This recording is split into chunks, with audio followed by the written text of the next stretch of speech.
Okay, so here are few of the ENT emergency.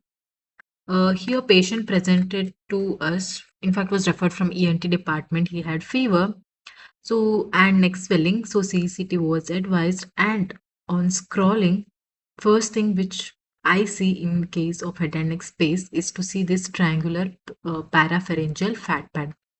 So it is quite maintained. Parapharyngeal fat pad is maintained. So I will scroll down. Okay, now here I can see some fluid density and air foci in it. So basically, it is located behind the airway in front of prevertebral muscle. Actually, there is supposed to be only a fat present there, but I can see some fluid and air foci. Now I have to find what is the cause of it. Maybe this is a cause of symptoms in the patient. So I scroll up, yeah, and I see there is infection which is involving the piriform fossa. And wait, once I go up, now I have to find the root cause of it. So yes, here it is. Here this is nothing but the tonsillitis. Okay, and this was the complication, and there was retropharyngeal abscess and fluid. But that is not the end. We will see it in other section.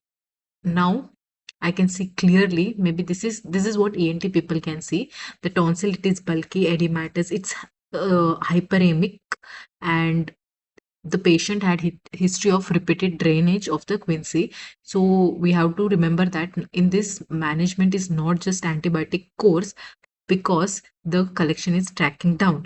So this is very much important. Till here it's a limitation of ENT people, but we can see that the collection is going from the parapharyngeal region. It is draining back to retropharyngeal or danger space. Danger space is a potential space from skull base to mediastinum.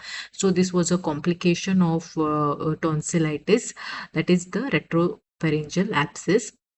And let me show you one more case. Okay, in this, it is showing I just want to show the importance of CT imaging, contrast CCT, I mean contrast imaging.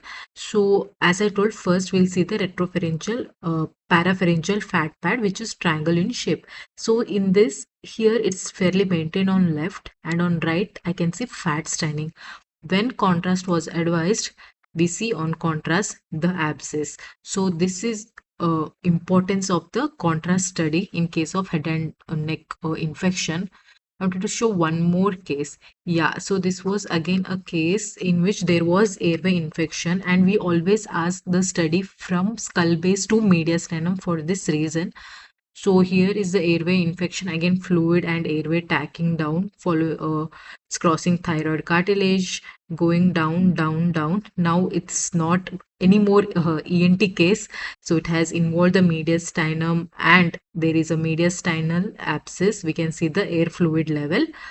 Again, we have to inform this. It's an emergency to cardiothoracic surgeon, and yeah. So these were the three cases. Thank you.